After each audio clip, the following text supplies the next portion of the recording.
வணக்கம். சிறப்பு நேர்காணலுக்கு வரவேற்கிறோம். நிகழ்ச்சியின் இன்றைய சிறப்பு விருந்தினர் மூத்த பத்திரிகையாளர் திரு டி வி சோமு அவர்கள். வணக்கம். வணக்கம். மதுரையில் திரு அமித்ஷா நேற்று உரையாற்றியிருக்கிறார். 2 முக்கியமான செய்திகள் ஒன்றுன்னா பேசுவோம். முதல் செய்தி, கூட்டணி ஆட்சி அப்படின்றத பேசியிருக்கிறார். ஏற்கனவே என்டிஏ கூட்டணி ஆட்சி அப்படின்னு அவர் பேசப்பட்டதை அதிமுக பாஜக கூட்டணியாக ஆட்சி அமைக்க போகிறோம் அப்படின்னு சொன்னாங்க. கூட்டணி அரசுனா தான் அதில் அதிகார பகிர்வு இருக்குது. இது கூட்டணி ஆட்சினா கூட்டணி கட்சிகள் சேர்ந்து ஆட்சி அமைக்கிறாங்க. ஆனால் பிரதானமாக அதிமுக இந்த அரசுக்கு தலைமை வகிக்கும் அப்படின்னு சொல்லப்பட்டது. அமித்ஷா எந்த எண்ண ஓட்டத்தில் இந்த கூட்டணி ஆட்சிங்கிற வார்த்தையை பயன்படுத்தி இருப்பதாக புரிந்து கொள்ளலாம்? அவர் கூட்டணி ஆட்சிங்கிறது இது இன்னும் தெளிவாக எப்படி சொல்கிறது, அமைச்சரவையில் பங்கு அப்படிங்கிறது தான்.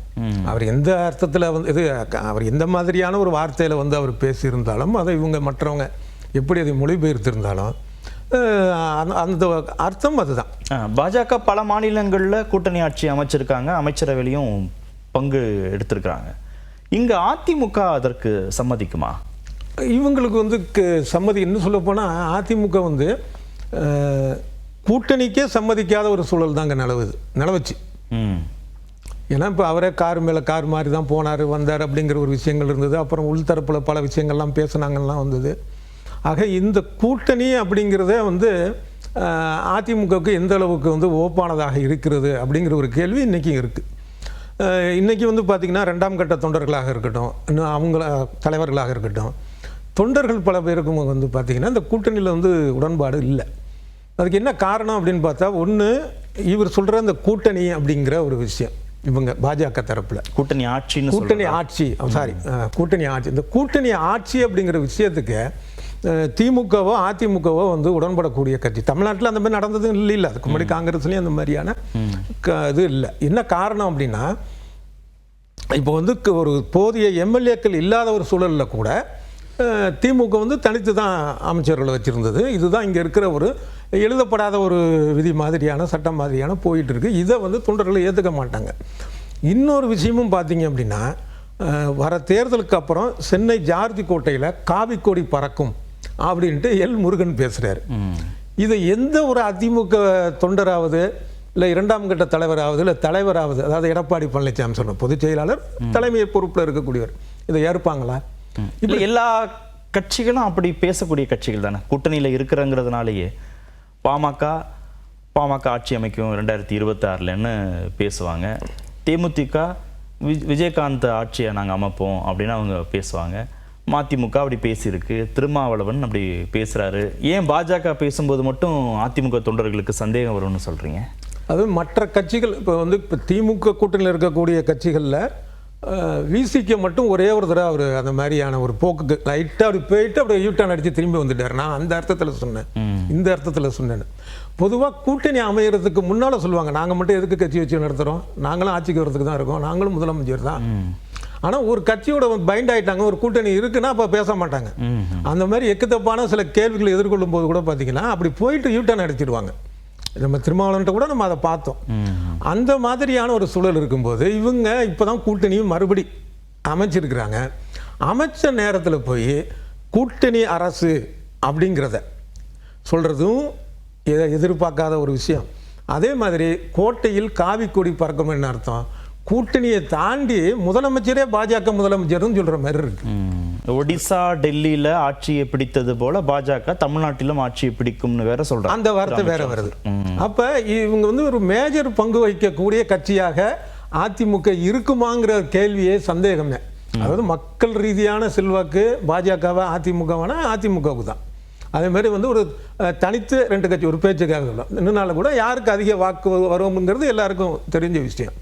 ஆனால் என்ன காரணத்தினாலோ இப்போ அங்கே அதிகமான தொகுதிகளில் பாஜக கூட போட்டியிடுமோ அப்படிங்கிற மாதிரியான ஒரு தோற்றத்தை அந்த பாஜகவுடைய தலைவர்கள் ஏற்படுத்தி வருகிறார்கள். ஆனால் நிறைய தொகுதிகளை ஒவ்வொரு முறை பாஜக டிமாண்ட் பண்ணும்போதும் இபிஎஸ் ரொம்ப கட்டுக்கோப்பாக மிகச்சரியான எண்ணிக்கையில் தான் தொகுதிகளை ஒதுக்கீடு செய்கிறாரு.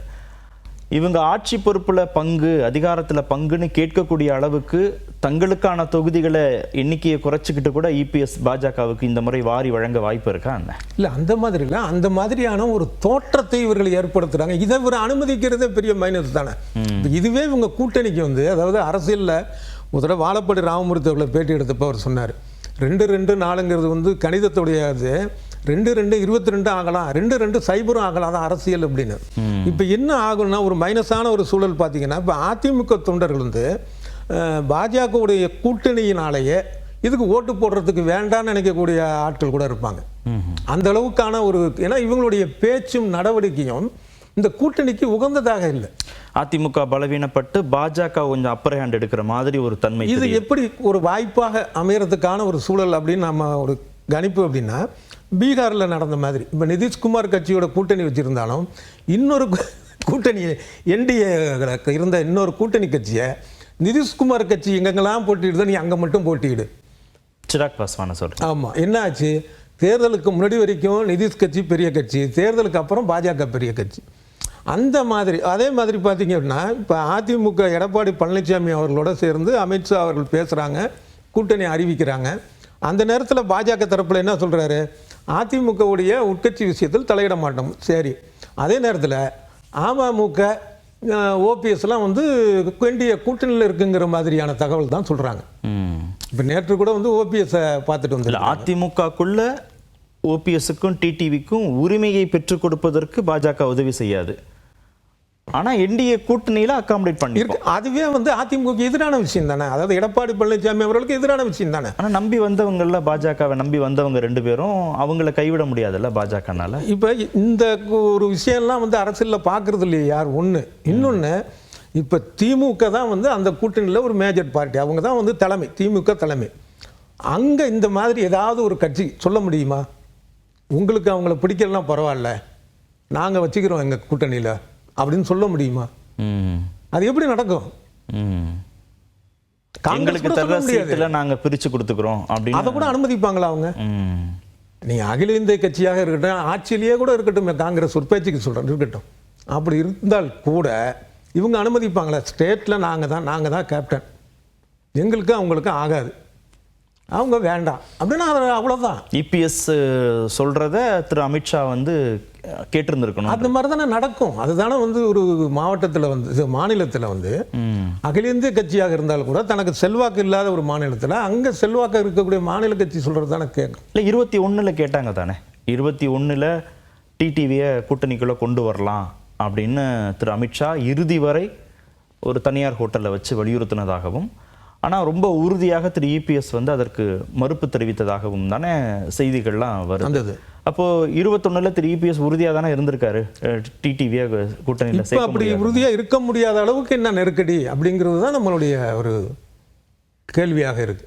ஏன்னா நிச்சயமாக எடப்பாடி பழனிசாமி அவர்களுக்கு டிடிவி தினகரனோ இல்லை சசிகலாவோ இல்லை இவர் ஓபிஎஸோ ஒரு உடன்பாடானவர்களாக இல்லை, அது தெரிந்த விஷயம்.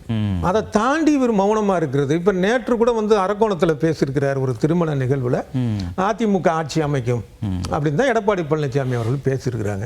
ஆனால் இன்னைக்கும் வந்து என்ன சொல்லிட்டு இருக்காங்க, பாஜக தலைமையில் கூட்டணி ஆட்சி அப்படின்னு. அப்போ குறைஞ்சபட்சம் கூட்டணி ஆட்சி இல்லை அப்படிங்கிறதாவது சொல்லணும்ல. இல்லை வெளிப்படையாக சொன்னால் அது ஒரு மோதலாகும் அப்படின்னா அவங்க மேல்மட்டத்திலேயே கூட பேசலாம். அமைச்சரவையிலையும் பங்கு கேட்போம். ஏற்கனவே 4 சட்டமன்ற உறுப்பினர்கள் இருக்கிறாங்க, அது 40ஆக எண்ணிக்கை உயர்த்துவதற்கு பாஜக வந்து வேலை செய்யும் அப்படிலாம் பாஜக தரப்புலேருந்து பேசுகிறாங்க. ஆமாம் ஆமாம், 40-50 வரைக்கும் கூட சொல்கிறாங்களே. நாங்கள் வந்து 80 வரைக்கும் கேட்கணும்னு சொல்கிறோம் மாநில அளவில், ஆனால் சென்ட்ரலில் வந்து 50 போதும்னு சொல்கிறாங்க அப்படிங்கிற மாதிரியான தகவல்கள் கூட வெளியில் கசைய விடப்பட்டு கொண்டு தான் இருக்குது. எதுக்குமே அவங்க பதில் இல்லையே. அடுத்து திரு அமித்ஷா பேசினதில் ரொம்ப முக்கியமாக கூர்ந்து கவனிக்க வேண்டியது, ஜூன் 22 முருகன் மாநாட்டு அன்னைக்கு இந்துக்கள் அனைவரும் ஒன்றிணையணும் அப்படின்னு பேசுகிறாங்க. திருப்பரங்குன்ற மலையை, பாரம்பரியமான ஒரு மலையை சிக்கந்தர் மலை அப்படின்னு சொல்வதற்கு என்ன துணிச்சல் வேணும் அப்படின்னு அவங்க திமுகவை நோக்கி கேள்வி எழுப்புறாங்க. இந்துத்துவா இந்து அப்படிங்கிறத ரொம்ப ஓப்பன் எலெக்ஷன் ஸ்ட்ராட்டஜியாக இந்த முறை வந்து திரு அமித்ஷாவே தமிழ்நாட்டில் முன்வைக்கிறார். இது பாஜகவுக்கு கை கொடுக்கக்கூடிய ஸ்ட்ராட்டஜியாக இருக்குமா? இப்போதைக்கு இருக்காது. அதாவது இங்கே நம்ம தமிழ்நாட்டில் இருக்கக்கூடிய சக மனிதர் இது இருக்கக்கூடிய, அதாவது சமூக நீதினு வைங்களேன், அதன் அடிப்படையில் சக மனிதரை மதிக்கக்கூடிய மனப்பான்மை இருக்கும் வரைக்கும் அது இங்கே இருக்காது.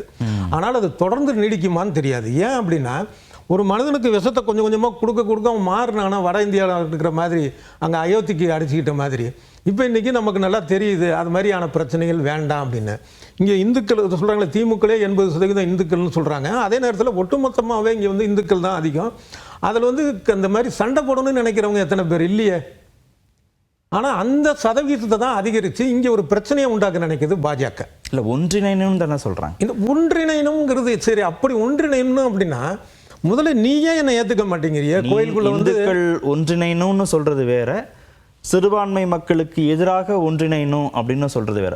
பாஜக அமித்ஷாவும் ஒன்றிணைங்க, இந்துக்கள் ஒன்றிணைங்க அப்படின்னு சொல்றாங்க. இப்போ பழனிக்கு வந்து இந்துக்கள் எல்லாம் ஒன்றிணைந்து எல்லாரும் வாங்க அப்படிங்கிறது வந்து இந்துக்கள் ஒன்றிணைவது. அங்கே இருக்கிற சிக்கந்தர் இருக்க வாங்க பக்கத்தில் இருக்கிறது சிறுபான்மை மக்களுக்கு எதிராகங்கிறதுனா அதில் ஒன்று அர்த்தம். ஒன்று அது எல்லாருக்கும் தெரிஞ்ச அர்த்தம் தானே. அது ஒன்று. இன்னொன்று, இந்துக்கள் ஒன்றிணைகள் அப்படின்னா முதல்ல ஒன்றிணைகிறதுக்கு நீ முதல்ல அனுமதிக்கிறியா? ஜாதியாக கேட்குறீங்க? ஜாதியாக இருக்கட்டும், இல்லை வந்து ஒரு வழிபாட்டு மதத்தை வச்சு தானே வருது. வழிபாட்டிலே வந்து எவ்வளோ வேறுபாடுகள் இருக்குது. நீ அங்கே இருக்கணுங்கிற, நீ இங்கே இருக்குங்கிற, கருவறைக்குள்ளே இருக்கிறது யார், கோயிலுக்குள்ளே இருக்கிறது யார், கோயிலுக்கு வெளியில் இருக்கிற யாருன்னு இவ்வளவு. ஆனால் எல்லாரும் இந்துக்கள்னு. அப்போ அதுவே எவ்வளோ ஒரு மாய்மாலமான ஒரு விஷயம். ஆனால் இது அமித்ஷா பேசின இந்த ஒரு விஷயத்தை வந்து சாதாரணமாக எடுத்துக்கொள்ளக்கூடாது. அது மிகப்பெரிய ஒரு தமிழ்நாட்டுக்கு ஆபத்தை ஏற்படுத்தக்கூடிய ஒரு விஷயம். ஒரு உள்துறை அமைச்சராக இருந்தே அவர் இப்படி பேசுகிறாரு அப்படிங்கிறதெல்லாம் வந்து இப்போ எதிர்காலத்தெல்லாம் வந்து பார்த்தா அந்த வரக்கூடிய சந்ததியினர் நல்லதே நடந்து நல்ல சந்ததியினர் வந்தாங்கன்னா ஆச்சரியப்படுவாங்க. ஒரு உள்துறை அமைச்சராக அப்படி பேசினாரு அப்படின்னு. இல்லை, ஹிந்து போலரைசேஷன்ங்கிறது தமிழ்நாட்டில் காலப்போக்கில் ஈடுபடக்கூடிய ஸ்ட்ராட்டஜியாக மாறும். இல்லை, இவங்க சொல்ல அது மாதிரி வரத்துக்கான ஒரு மனித இயல்பு தானே அது. பொய்யே தொடர்ந்து சொல்ல அதை நம்பக்கூடிய ஒரு வாய்ப்புகள் இருக்குல்ல. அப்போ எதிர்த்து நிற்கிறதுக்கும் சரியான ஒரு களமாறுறதுக்கான ஒரு சூழலாக அங்கே இல்லையே. இப்போ உதாரணமாக வந்து என்னென்னா, மேற்கு வங்காளத்தில் மம்தா பானர்ஜி கலந்துக்கிற கூட்டம், இவர் மோடி கலந்துக்கிறாரு. வேணுனே வந்து என்ன பண்ணுறாங்க, இது மாதிரி ஜெய் ஸ்ரீராம் அது இதுன்னு கோஷம் போடுறாங்க. உங்களுக்கே தெரியும், மேற்கு வங்காளத்தில் குறிப்பாக கல்கத்தாவில் காளி தான் ரொம்ப. ஆமாம், துர்கா தான். துர்கா. அப்போ வந்து உடனே வந்து ஜெய் காளின்னு சொல்லலை மம்தா பானர்ஜி. அவங்க வந்து ஜெய் பங்களாங்கிறாங்க. அப்போ உங்கள் மதம் இதுக்கு நான் வரமாட்டேங்கிறது தெளிவாக இருக்கிறாங்க. ஆனால் இங்கே என்ன நடக்குது? இப்போ திராவிட மாடல்னு சொல்லக்கூடிய மு.க. ஸ்டாலின் அவர்கள் செய்கிறது என்னென்னா, நாங்கள் வந்து முருகன் மாநாடு நடத்துகிறோம், முருகனுக்கு பெரிய சிலைகள் வைக்கிறோம் அப்படிங்கிறது. அப்புறம் அதுக்கப்புறம் பார்த்திங்கன்னா இங்கே இந்த பட்டினப்பாக்கத்தில் வந்து மனிதரை தூக்குறதா அப்படின்னு ஒரு பிரச்சனை வந்தபோது ஆதீனங்கள்லாம் கூடி அடுத்த வருஷம் நாங்கள் வேறு ஏற்பாடு பண்ணுவோம் தான் சொன்னாங்க. எல்லா மீடியாக்கள்லையும் அது வந்தது. ஆனால் அதே தான் தொடருது. இப்போ மதுரை ஆதீனம் வந்து ஒரு தாடிக்குள்ளே வச்சுட்டு ஒருத்தர் வந்து கொலை பண்ண வந்தாருன்னு சொன்னது அப்பட்டமான பொய் அப்படிங்கிறது வந்து நல்லா அவர் மேலே எந்த நடவடிக்கையும் இல்லை. ஸோ இப்போ இவங்க என்ன நினைக்கிறாங்க, திமுகத்தில் அவங்க வந்து இந்துக்கள் வாக்கு இது பண்ணுறாங்களா, அப்போ நம்மளும் அந்த இந்துக்களுக்கு இதே போகணும்னு இருக்கக்கூடிய பாணி இருக்குல்ல, இது முழு இந்துத்துவால கொண்டு போய் விடும். அப்போ இப்போ வந்து திராவிட திமுக செய்ய வேண்டிய வேலை வந்து இதற்கு எதிரான வேலை. அதுக்கு தான் மக்களும் ஆதரவு தெரிவிப்பாங்க இப்போதைக்கு இல்லை சூழல்ல. ஆனால் திமுகவும் இந்த பாதையில் போச்சுன்னா அப்போ ரெண்டுல எது பெஸ்ட் இந்துத்துவா அப்படின்னு பார்க்குற மாதிரி மக்கள் வந்து பாஜக பக்கம் போகிறது தான் நடக்கும். இது கூட்டணி வச்சிருக்கக்கூடிய அதிமுகவுக்கு என்ன மாதிரியான தாக்கத்தை கொடுக்கும்? இல்லை, இப்போதைக்கு உள்ள மக்கள் மனநிலை பார்த்தீங்கன்னா பாஜக மீதான ஒரு அதிருப்தி மனநிலையும் பெரும்பாலான பேருக்கு இருக்குது. அது வாக்கு வங்கி கூடிகிட்டே இருக்கிறது ஒரு பக்கம். இன்னொரு பக்கம் வந்து பார்த்தீங்கன்னா அதிருப்தி மனநிலையில் தான் பெரும்பாலான பேர் இருக்குது. அதனால் நிச்சயமாக அதிமுக தனது வாக்கில் வந்து கொஞ்சம் இழக்க தான் செய்யும். ஏற்கனவே வந்து ஜெயலலிதா மறைவுக்கு பிறகு அது எல்லாம் பார்த்தீங்கன்னா அதுக்கு வந்து ஒரு இழப்பு ஏற்படும். இப்போ நம்ம என்னதான் ஜனநாயக அமைப்பு ஒரு கட்சி அமைப்புன்னு சொன்னாலும் கூட ஒரு தலைவர் பின்னால் அப்படிங்கிறது தானே வந்து இங்கே இருக்கக்கூடிய யதார்த்த நிலை. அதுதானே அப்படிங்கிறப்ப ஒரு பர்சனாலிட்டி கல்ட் தான் இருக்குது. அப்படிங்கிறப்ப அந்த இழப்பு வந்து ஏற்கனவே இருக்கு அவங்களுக்கு. அடுத்தது இந்த பிஜேபியோட இதை உணர்ந்து தானே அவங்க ஏற்கனவே பேசினாங்க. எடப்பாடி முதற்கொண்டு பேசினார்ல, கூட்டணி வைக்க மாட்டோம், இப்பவும் இல்லை எப்பவும் இல்லை அப்படின்னு. அதனால நாங்கள் இழந்ததுங்கிறத இப்போ ஜெயக்குமார் ஓப்பனா சொன்னார்ல. அப்போ அது அவங்களுக்கு தெரியுது, ஏதோ நெருக்கடி அந்த மாதிரி தான் பார்க்க வேண்டியதாக இருக்குது. அந்த நெருக்கடி இல்லைன்னா அந்த கூட்டணி தேவையில்லை அப்படின்னு. ஏன்னா அவங்களுடைய தரப்புலலாம் பார்த்தீங்கன்னா இப்போ திமுக வந்து தொடர்ந்து ஏற்கனவே இப்போ வந்து பெரிய தேர்தலும் பார்த்தீங்கன்னா நாடாளுமன்ற தேர்தல், சட்டமன்ற தேர்தல், மற்ற இதர தேர்தலும் வெற்றி பெற்ற இடைத்தேர்தலாம் வெற்றி பெற்றாலும் கூட இந்த தேர்தலை அவ்வளோ எளிதாக வெற்றி பெற்ற முடியாது. அதனால் நம்ம வந்து களத்தில் நிற்கலான்னு அதிமுக நினைச்சது ஒரு காலம். ஆனால் எப்போ பாஜகவோட ஒரு கூட்டணி அப்படின்னு வந்துருதோ இவங்க வந்து என்னன்னா கூட்டணிக்கு வலு இல்லாமல் போச்சு. அதனால நம்ம எக்ஸ்ட்ரா கட்சிகளை சேர்க்கணுங்கிற ஒரு துடிப்பில் இருக்கிறாங்க. இது இந்த பாஜக இல்லாமல் அதிமுகவே முயற்சி பண்ணியிருந்தா அவங்க ஒரு கூட்டணிக்கான ஒரு விஷயம் போயிருக்கும். இப்போ கூட்டணிக்கு அல்லாட வேண்டியதாக இருக்கு. இப்போ பாமக பாஜக இருக்கிறதுனால அதிமுக மெகா கூட்டணியை கட்டமைக்கிறதுக்கு ஏதாவது தடையா இருக்கா என்ன? இருக்கிறதுனால இல்லை, ஆனால் கூட்டணி இருந்தால்தான் ஓரளவாவது நம்ம அதை சமாளிக்க முடியுங்கிற எண்ணம் வந்து அதிமுகவுக்கு வந்துருச்சு. பாஜக இல்லைன்னா அதிமுகவுடைய சுய பலமே போதும். சுயபலமும் அதை தேடி கூட்டணி கட்சிகள் வரும். இவங்க போய் நிக்கணுங்கிறது இல்லை, அதிமுகவை தேடி கூட்டணி கட்சிகள் வரும். ஆனால் இன்னைக்கு அதிமுக பல விஷயங்களை இப்போ இடங்களை விட்டு கொடுக்க வேண்டியதாக இருக்கு. இவங்க எதற்காக விட்டு கொடுத்து கூட்டணி வச்சாங்களோ பாஜகவுக்கு இப்போ இன்னும் எக்ஸ்ட்ராவாக விட்டு கொடுக்குற மாதிரி இருக்கும். அது பாமகவுக்காக இருக்கட்டும் இல்லை தேமுதிக வர்றவங்களெல்லாம் சேர்க்க வேண்டிய ஒரு கட்டாயமான இப்போ பாமகங்கிறது சேர்க்கறதுங்கிறது மிகப்பெரிய ஒரு பலம் தான் அவங்களுக்கு. அப்போ அதுக்காக தான் இவ்வளோ போராடுறாங்க. அப்போ இதெல்லாம் சேர்ந்தால்தான் ஓரளவாவது நம்ம அதை வாக்கு பெற முடியுங்கிற ஒரு அளவுக்கு அது வந்திருக்கு. எப்படியும் பாமகவை தேமுதிகவை பாஜக கூட்டணிக்குள் கொண்டு வந்துங்கிற நம்பிக்கை அதிமுகவுக்கு இருக்காதா? நிச்சயமாக கொண்டு வந்துடும். இன்னொரு என்னன்னா அதனால விஜயவே வந்து கொண்டு வரும்னு நினைக்கிறாங்க. விஜய் வந்து பாசிசத்தை நிறையா திட்டினாலும் பாயசத்தை கொஞ்சமாக திட்டினாலும் இன்றைக்கும் பாஜகவுக்கு எதிராக தான் இருக்கிறாரு. அவருடைய பேச்சு சொல்கிறேன். ஆனால் கொஞ்சம் மாறி இருக்குது. இப்போ இந்த கோயம்புத்தூர் நிகழ்ச்சிக்கு அப்புறம் அந்த இது கொஞ்சம் குறைவாக இருக்குது. பழைய மாதிரி பழைய அளவுக்கே வந்து டிஎம்கே அளவுக்கு ஒரு பாஜகவை திட்டல. இப்போ இன்னும் கொஞ்சம் குறைஞ்சிருக்கு இல்லைங்கள. இருந்தாலும் அந்த எதிர்நிலையை தான் இருக்கிறாரு. இப்போ அவரையும் வலுக்கட்டாயமாக எப்படியாவது இங்கே இழுத்துடணும்னு நினைக்கிறதுக்கு காரணம் என்ன அப்படின்னா இந்த பாஜகவனால் ஏற்படக்கூடிய இழப்பை சரி செய்து அந்த இவர் விஜயும் வந்துட்டாருன்னா இன்னும் கொஞ்சம் பலமாயிரும், ஒரு வெற்றி வாய்ப்பை பெற்று விடலாம் அப்படிங்கிற ஒரு எண்ணம் வந்து அதிமுக தரப்புல என்பது பாஜகவும் உடன்படுது. பொறுத்திருந்து பார்ப்போம். நன்றி நிகழ்ச்சியில் பங்கேற்றதற்கு. மீண்டும் சந்திப்போம். நன்றி, வணக்கம்.